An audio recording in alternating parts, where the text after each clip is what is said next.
Alex Worldwide sa mga abangers at saka sa mga subscriber ko galing Japan. So ito na. Ito na po ang wini-wish nyo sa mga gusto magpaayos, lalo na sa mga mahilig magpa-hair extensions. Meron na pong mag-aalaga sa atin.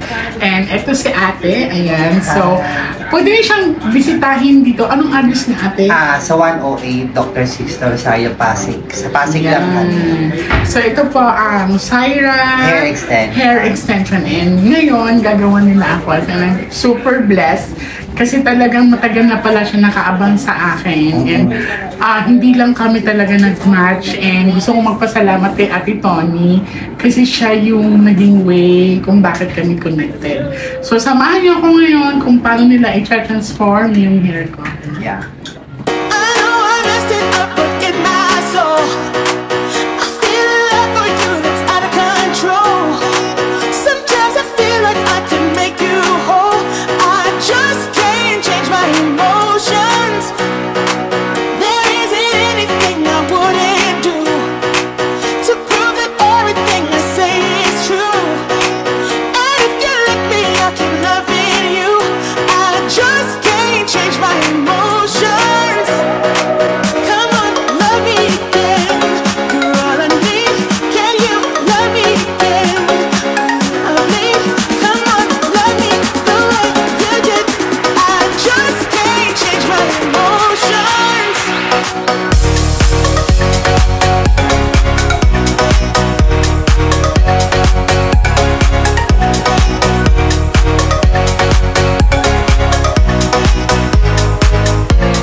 Pero may andahin.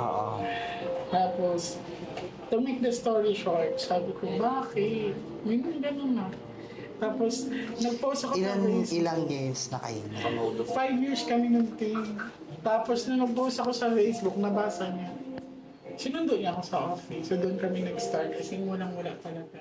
Kung sinabi niya na, maghanap ka ng marentahan sa samahan kita. No.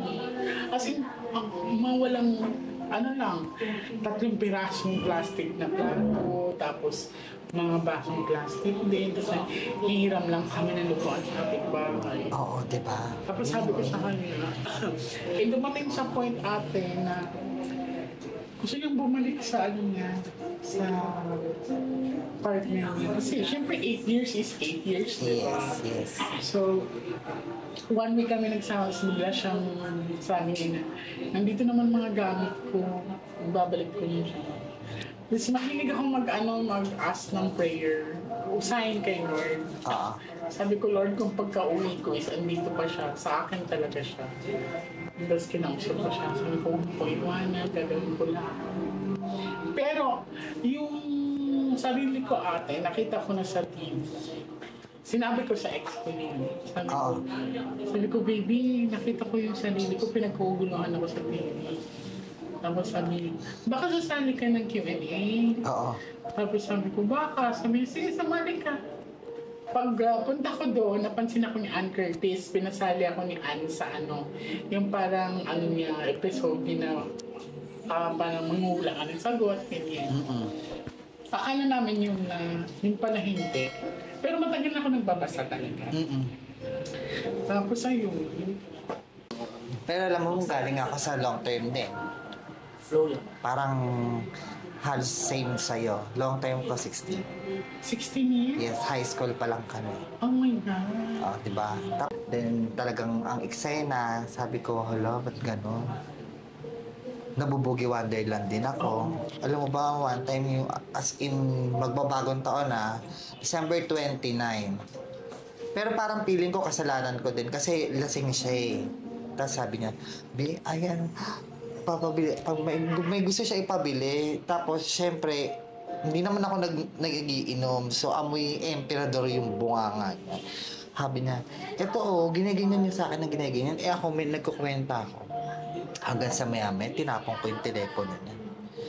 pagkatapong kong gano'n sa kwarto namin, kinuha niya. Pagkuha niya, ay, di may lumilipad. Psh! Ano ko, aray. Siguro mga 2 a.m. Tapos alam mo yung parang may naghahakot na nanana. Or parang naghahakot na yung... namagaan siya. Parang nagiganyan na siya. Sabi ko, kunyari 2 a.m., konting itim. 3 a.m., gumiganyan na. 4 a.m., hala, ang laki na. Mga ganyan. Talagang sabi ko, grabe. Bagong taon na bagong taon. Nakuha ko rito ng itim para pantay. Oo, ganyan. Ang dami ko rin ganyan eksena, lalo na super stress. Yung... So, as in talagang, alam mo, nakaka-inspire. Actually, this is impromptu. Gusto kong pasalamatan si ate. Alam niyo bakit? Kasi, ewan ko ba, kami kasi mga LGBTQ plus communities, yan. Lagi nila sinasabi na we are less, pero we are very talented, di ba ate? Yung parang, every time na nakakamit ako ng kagaya sa kanila, parang I have no reason to stop. Kasi di ba, everyday kasi sa buhay namin, sa aming mga sitwasyon, we really struggle so much. Yan.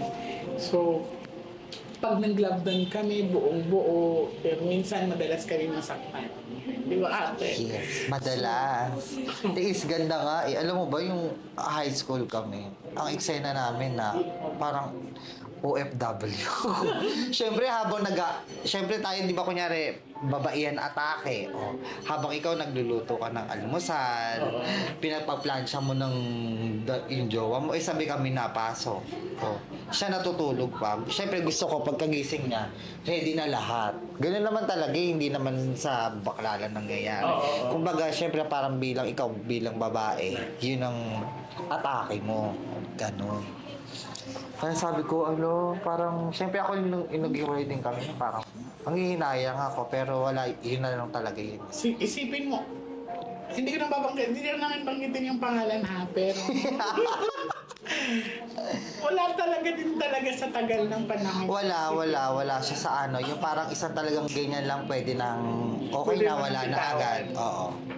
So, ayan, si ate, may dalawang branch kayo, di ba ate? Yeah. So, they have a branch from Davao? Davao. Sa may, malapit sa SM Davao, sa Matina. Ayan, so they have a branch sa Davao, sa SM Matina, and this one. Paano ka nag-start talaga nito, ate? Paano nag-start? Ayun nga,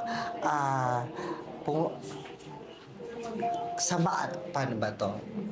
Yung kwento ko kanina, parang ang eksena niyan, nursing student kasi ko, diba? So, hindi talaga ako pwede pahaba ng buhok. Kailangan ikat. So, yung kailangan na siya ikat, ang sabi ko, wala, ayoko na mag-akat.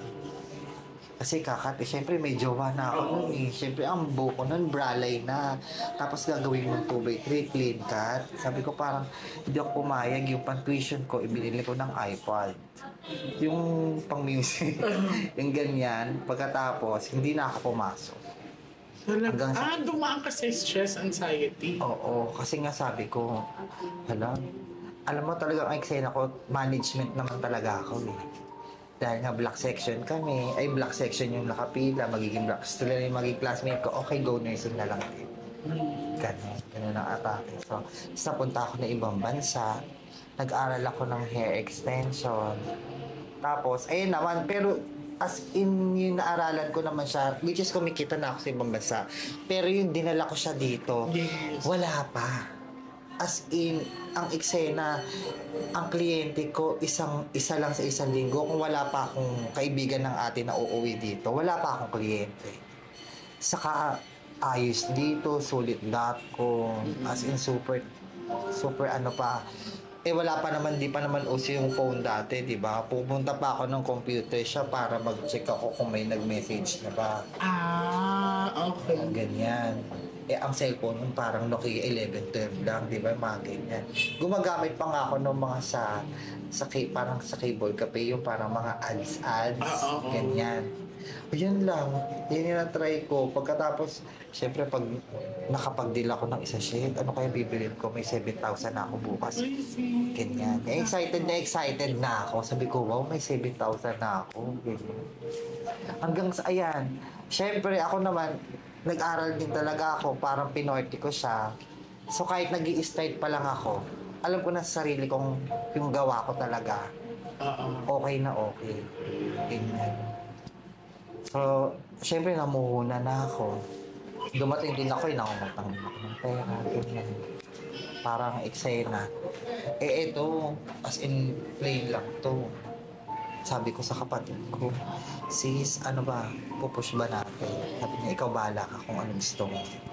Pinush ko, upa, bumili. Yung habang kumikita ako dito, yung nakapagpatayo na ako ng shop, pinahati ko muna yan. Pagkatapos, kada kita ko, isang bangko, Awa. 2 bangko, o tas hanggang sa nabuo yung 3 bangko. Tas sabi ko, okay salamin naman. O pak salamin, tig-isa. Oo, kada kita ko, sabi ko, February kami nag-opening no, sabi ko, shit, init na. Magma-March na. So sa aming senak, sabi ko, aircon. Alam, mahal, 60,000. Paano to? Sabi ko, sige, utang muna ako. Kaya ko naman eh. Hindi umutang na ako. Ayan, sabi ko siya. Parang, yung talaga, yung first time na gumana yung aircon. Tapos gumagawa na ako nang hindi na tumatagaktak yung pawis ko. Sabi ko, shit, ang sarap. Ang sarap, di ba? Yung gano'ng eksena. Sabi ko, pasabog yung eksena. Sabi ko, ayan na. Tapos hanggang sa, inano ko muna to, binuo ko muna siya. Tapos, sa kabila muna kami gumagawa. Kasi hindi ko muna pinapakita eh. Tapos, ayun, ang dami naman yung mga friendship ko. As in, mga kliyente ko, mga 13 years na nagpapagawa. As in. 14 years, yung mga iba, dalaga pa hanggang sa magkaanak. Lagi nga nila sinasabi, tangina, sis, kasama ka na sa ano ko ha, monthly billing nila, ganyan. Sa expenses nila, kasama na daw ako, naka-budget. Naka-budget na. Ayun naman, natutuwa naman ako. As in, lahat naman ng ginagawan ko talagang good feedback. That's very good. Yun kasi ang pinakamahalaga. Actually, kami talaga, uulitin ko sa mga makakapanood nito, yung mga LGBTQ community, we are very, pag ginawa kasi namin yung craft namin, talagang pinagbubutihan namin. Ang ano kasi namin, minsan pare-parehas kami ng nararamdaman. Kumbaga, ang success ng mga client namin, success din namin, di ba ate? So, kaya kami binabalikan. Sobrang nakaka-amaze lang kasi. This is like impromptu na nagkukwentuhan lang kami. Sabi ko, hindi pwedeng hindi ko ma-share yung story niya. Alam niyo ba kung bakit? Kasi maaari siyang pagkukuhanan ng lakas ng loob na makakapanood nito. Yes, this is a very inspirational story na syempre matatapos ang generation namin. May papanganak na talagang magbubloom na naman ng mga nene. So, gusto namin na magkaroon kami ng tatak sa buhay nila. Ayan, so ito magsisilbi talaga siyang aral na hindi porket susuko ka agad sa laban. Kasi, ewan ko ba, sa mga pare-parehas din talaga tayo ng pinagdadaanan. Saka ayan dati talaga, pinakaunang high school, grade school pa lang talaga ako. Alam mo, nagbabaon ako ng 1.5 na tubig. Pag-yeyeluhin ko yan. Pagkatapos, yung baso ng tao, sinasalin ko doon, ikaw, dos piso yan ha? Piso yan ha? Ganyan. Nagbibenta ako sa school. Okay. Pagkatapos, excited ako dati pumasok, hindi dahil sa school. May paningil ako may sisingilin ako kinabukasan. Tapos, nag-upgrade na ako. Kada tanghali, mga grade 5, nagtitinda na ako niyan. Turon, banana, Q, palitaw. I see. Oo, ganyan. So talagang ewan ko saan na talaga, naghahawak na talaga ako ng pera, bagets pa ako. Grabe, no? Well, sa akin din talaga, nag-start ako sa ang talagang pinagdaanan, naging helper, naging tutor, nagtinda din ako ng DVD before. Ate, oo. Naging helper ako, te. Makasurvive lang. And, alam naman nila ito ang tigalinis ng nagne-nails din ako, pero tinry ko 2 weeks. sa Manila. Santa Ana pa ha. I see. Tapos dito pa ako uwian yun. Ay, nakakapagod yun kayo.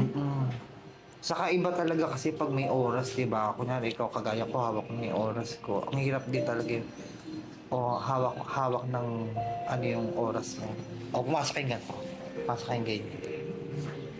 Tsaka ito walang eme. She's the owner of the store.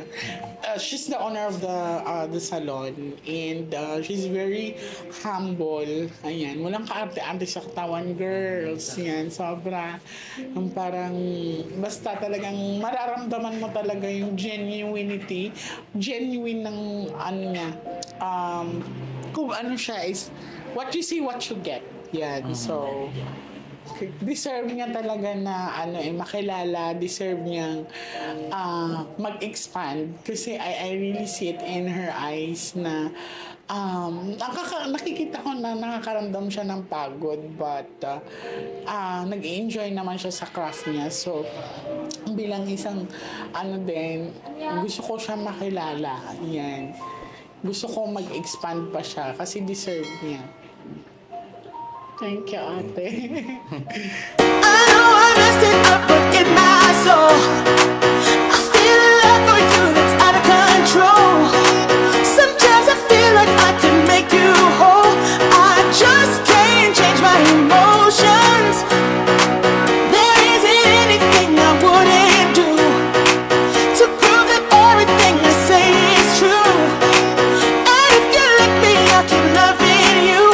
I just can't change my emotions. Come on, love me again. Sobrang nakaka-honor ito kasi mismo nagkabit ng hair extension ko yung may-ari ng salon. Diyos ko, Lord.